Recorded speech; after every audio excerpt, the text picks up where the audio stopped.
Anda ingat dari pelajaran pertama kita dalam seri ini, bahwa kita perlu membedakan antara ajaran spesifik Paulus dalam surat-suratnya dan sistem teologisnya yang mendasari. Paulus berulang kali mengoreksi para guru palsu di Galatia karena mereka mengajak orang Kristen bukan Yahudi untuk tunduk kepada sunat. Dan ia secara panjang lebar membahas sunat dan pembenaran oleh iman.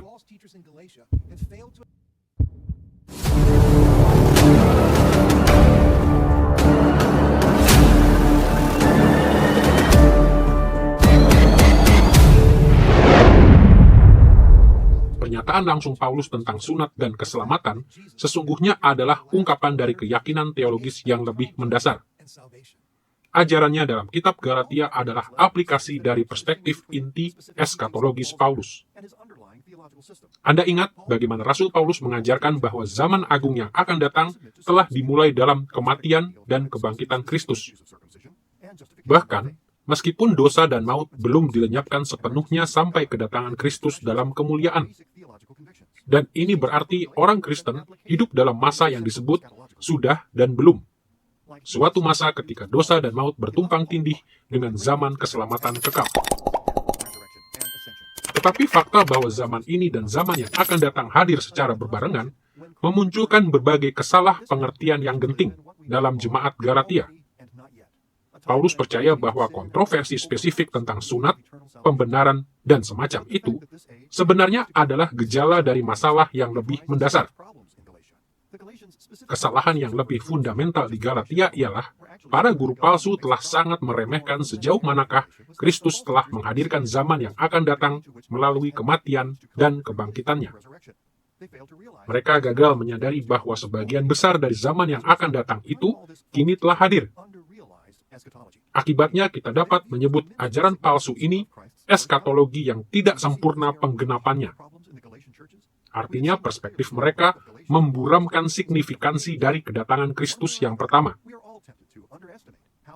Boleh dikatakan, Paulus menyerang ajaran eskatologi yang tidak sempurna penggenapannya dari para guru palsu di tiap bagian kitab Galatia. Tetapi kita akan berfokus pada 6 wilayah di mana Paulus dengan jelas menerapkan perspektif teologis intinya terhadap masalah ini. Pertama, deskripsinya tentang Kristus.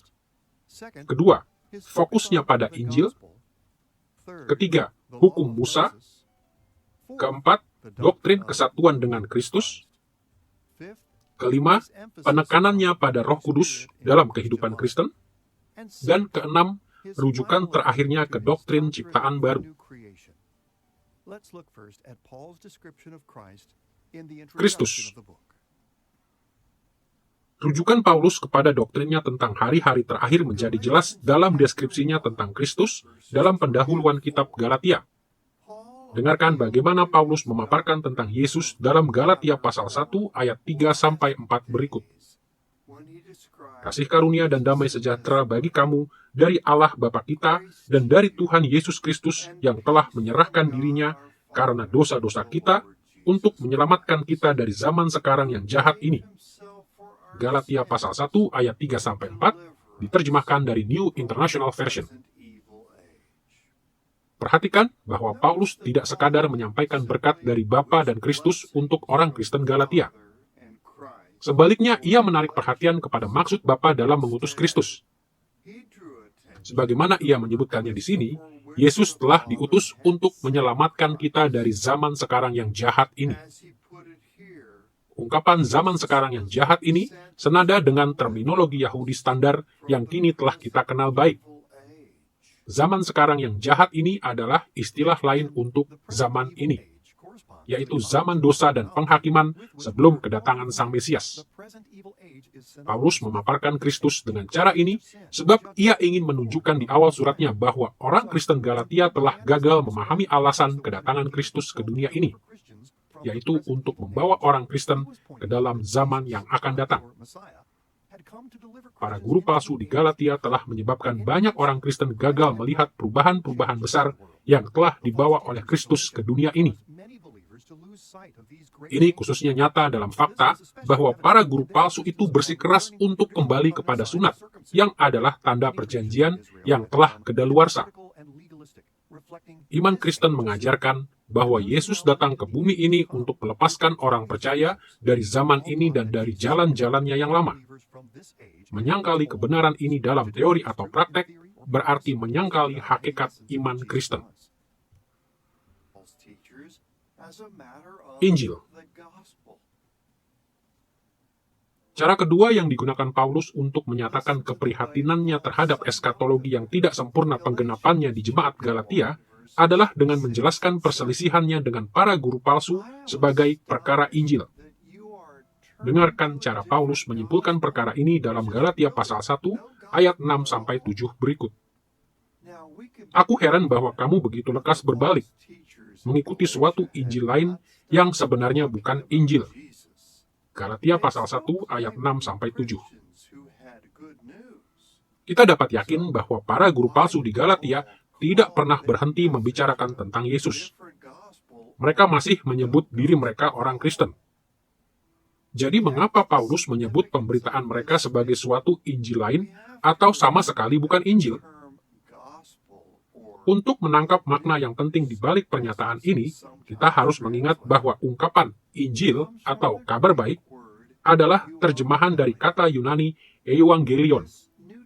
Terminologi Yunani Perjanjian Baru ini didasarkan pada istilah Ibrani Perjanjian Lama, mebasar, khususnya seperti yang dipakai dalam kitab Yesaya.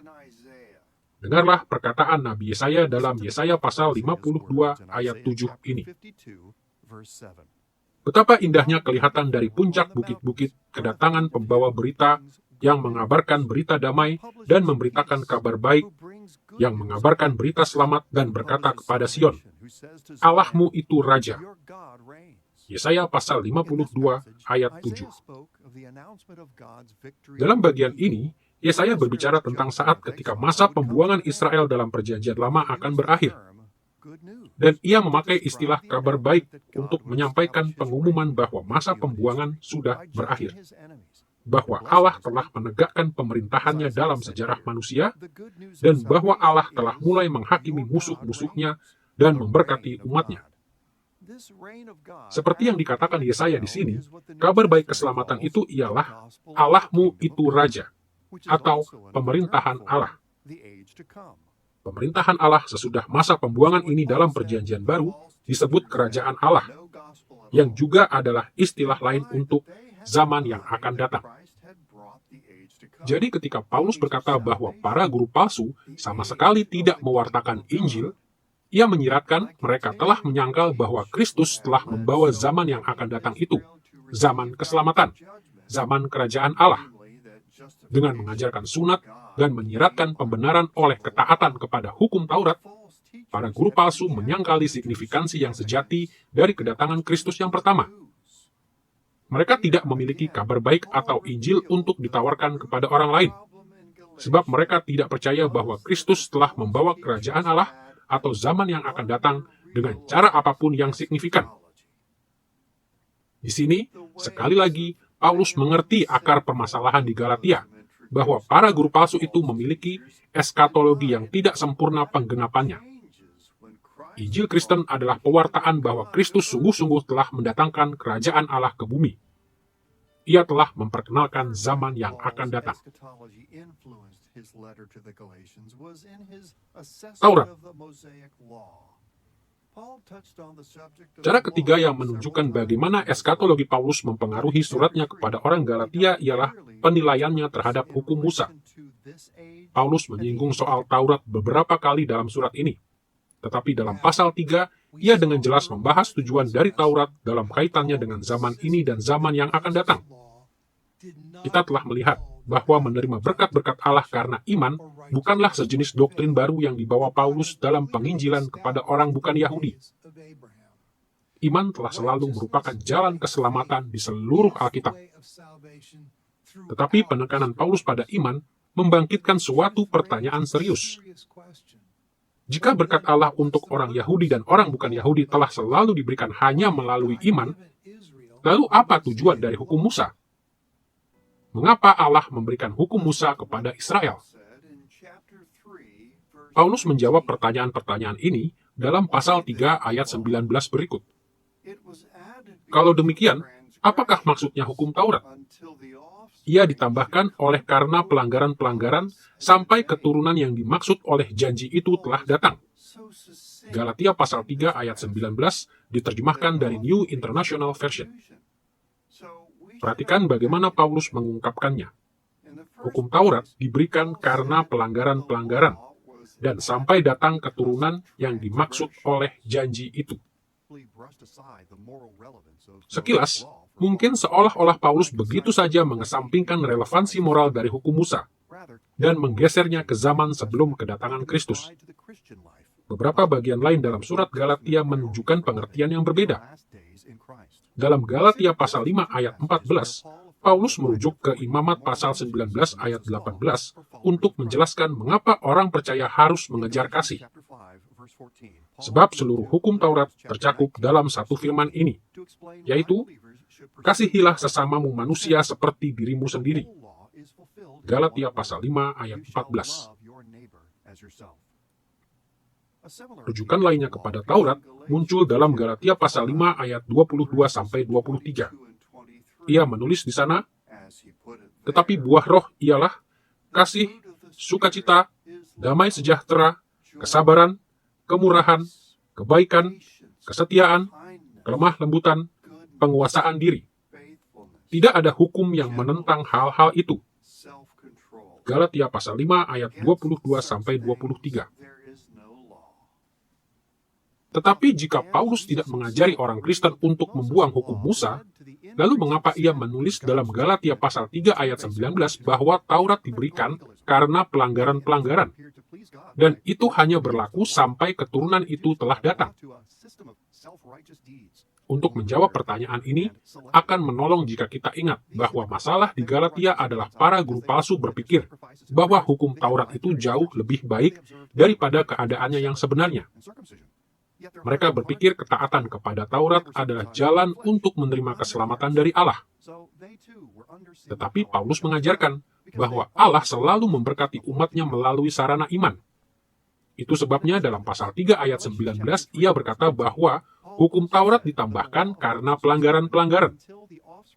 Hukum Taurat tidak dilembagakan untuk memberi keselamatan kepada umat Allah atau untuk memampukan mereka untuk dapat hidup secara benar. Hukum Taurat dilembagakan untuk menyingkapkan dosa mereka. Tetapi hukum Taurat memiliki fungsi penting dalam rencana Allah, sampai keturunan itu telah datang.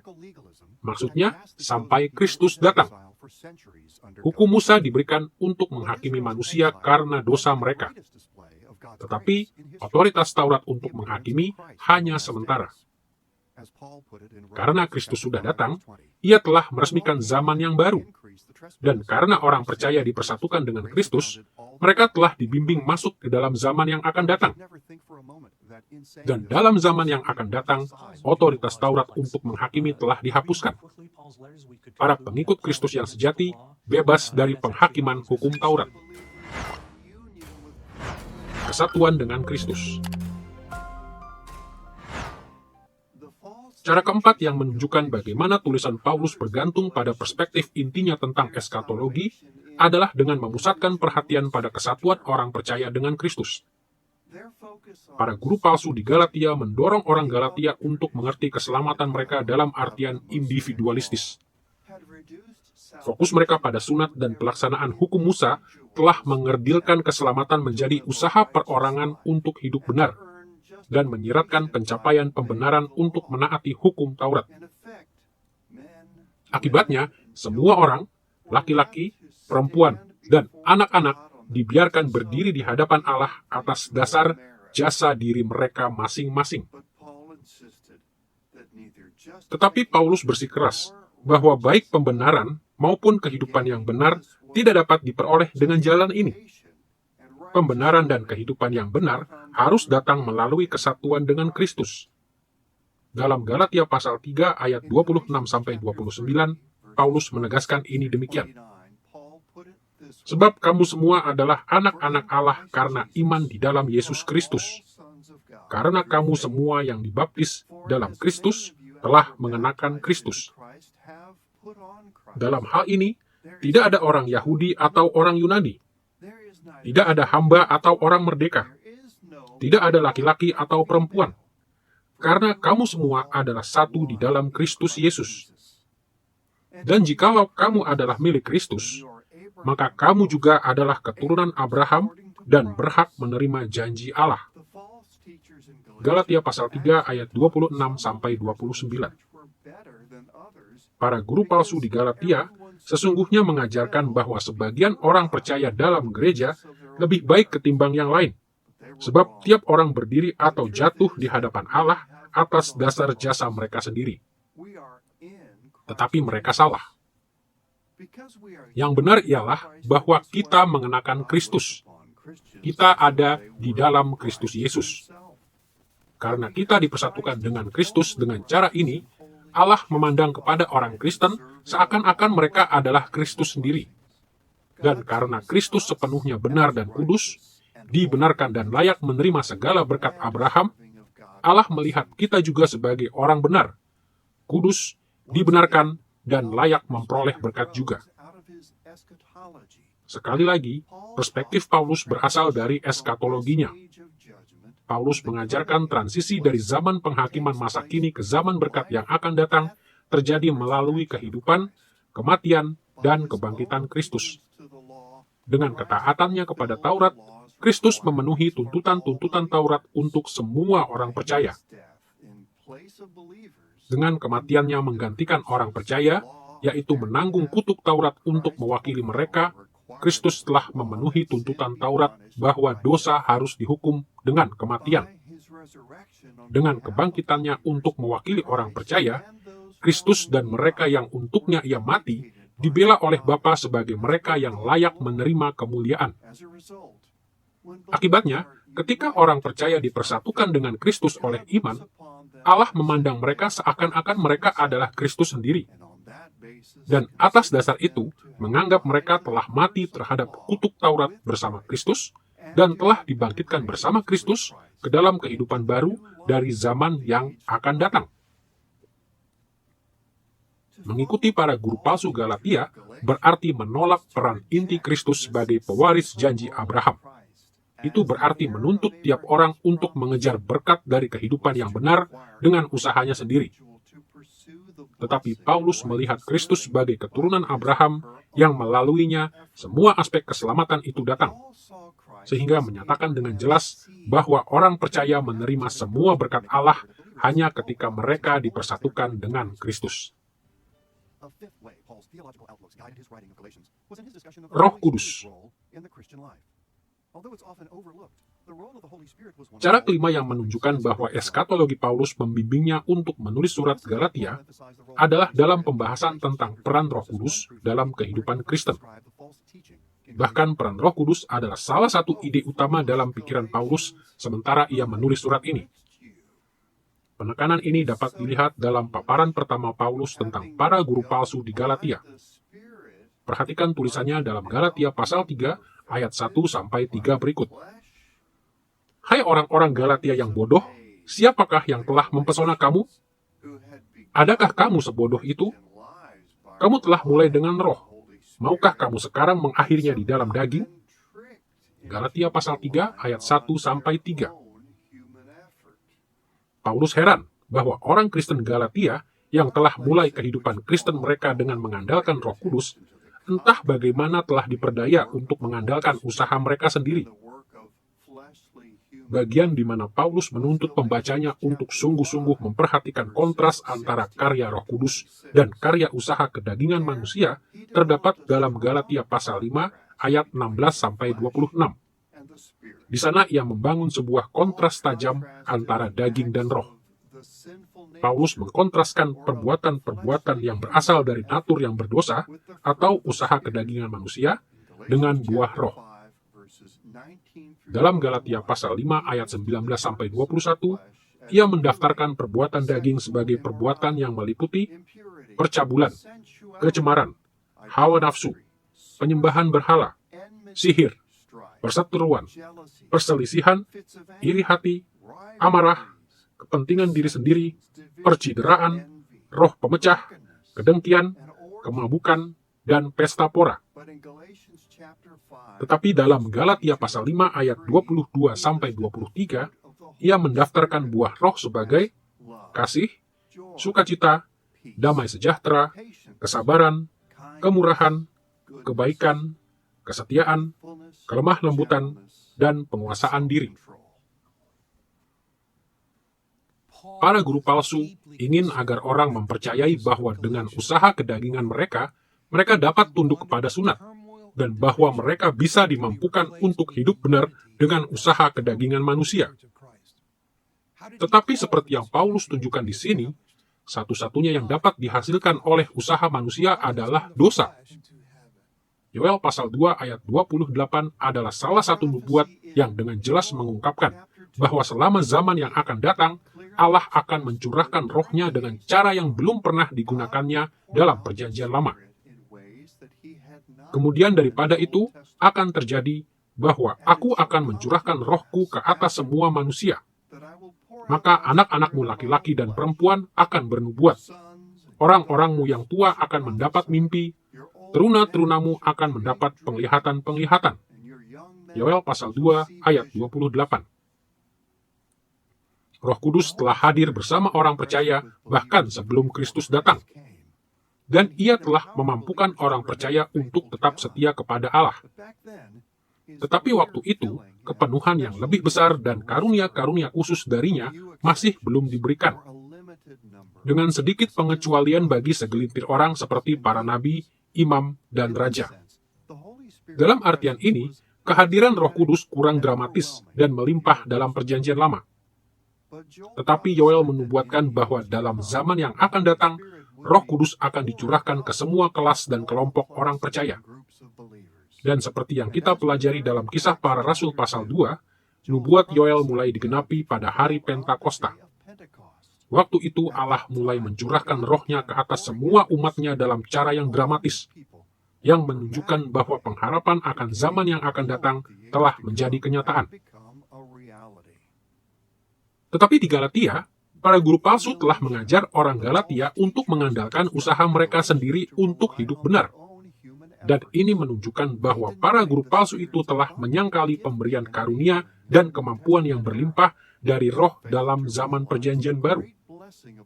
Mereka gagal menyadari berkat yang besar dari Roh Kudus yang Kristus bawa ketika ia meresmikan zaman yang akan datang. Untuk merespon hal itu, Paulus mengingatkan orang Galatia bahwa mereka yang merupakan milik Kristus sudah memiliki Roh Kudus dalam kepenuhan kuasanya. Apabila para pengikut Kristus bergantung pada kuasa Roh, ia bekerja di dalam mereka untuk menghasilkan buah kebenaran. Ciptaan baru. Bagian terakhir, di mana kita bisa melihat ketergantungan Paulus yang besar kepada doktrin hari-hari terakhir, adalah rujukannya kepada konsep tentang ciptaan baru. Doktrin ini muncul dalam kata penutup suratnya.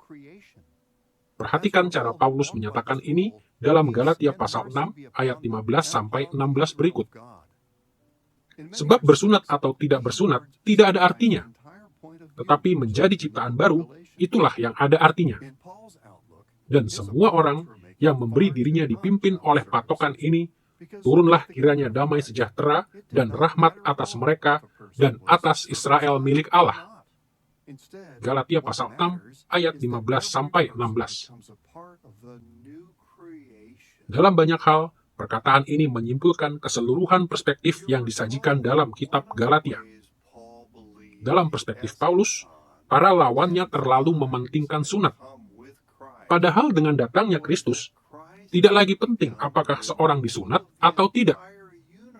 Sebaliknya, yang penting adalah bahwa setiap orang menjadi bagian dari ciptaan baru.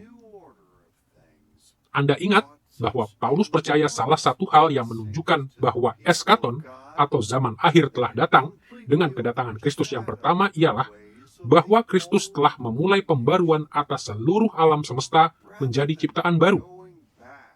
Tatanan baru atas ciptaan ini membawa berkat yang sangat melimpah bagi umat Allah, sampai hal itu sepenuhnya mengalahkan cara-cara dari ciptaan yang lama.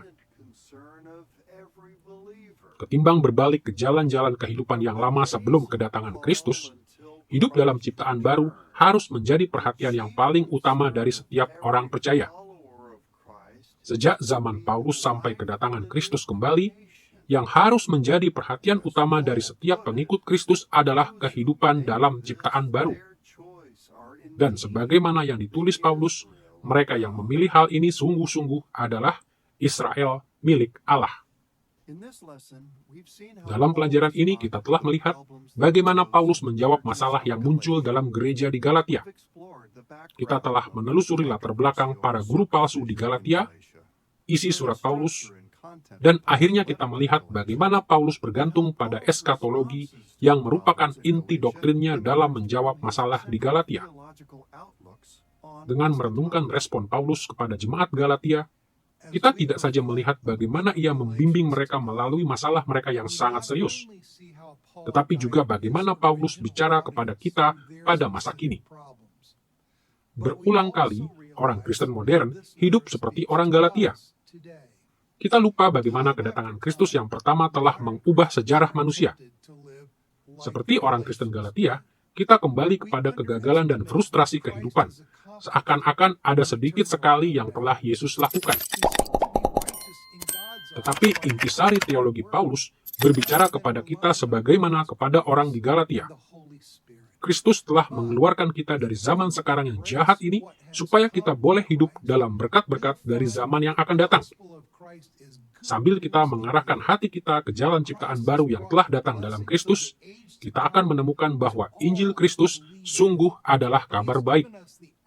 Kristus telah membawa keselamatan untuk dunia, dan kita telah dikaruniai hak istimewa untuk hidup dalam keselamatan itu. Bahkan sekarang ini.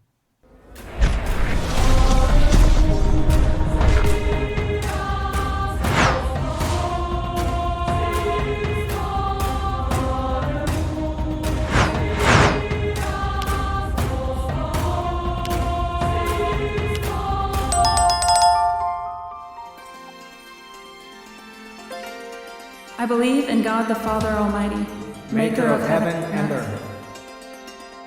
I believe in Jesus Christ, His only Son, our Lord, who was conceived by the Holy Spirit and born of the Virgin Mary. He suffered under Pontius Pilate, was crucified, died, and was buried. He descended into hell. The third day he rose again from the dead. He ascended into heaven and is seated at the right hand of God the Father Almighty. From there he will come to judge the living and the dead. I believe in the Holy Spirit, the Holy Catholic Church, the communion of saints, the forgiveness of sins, the resurrection of the body, and the life everlasting. Amen.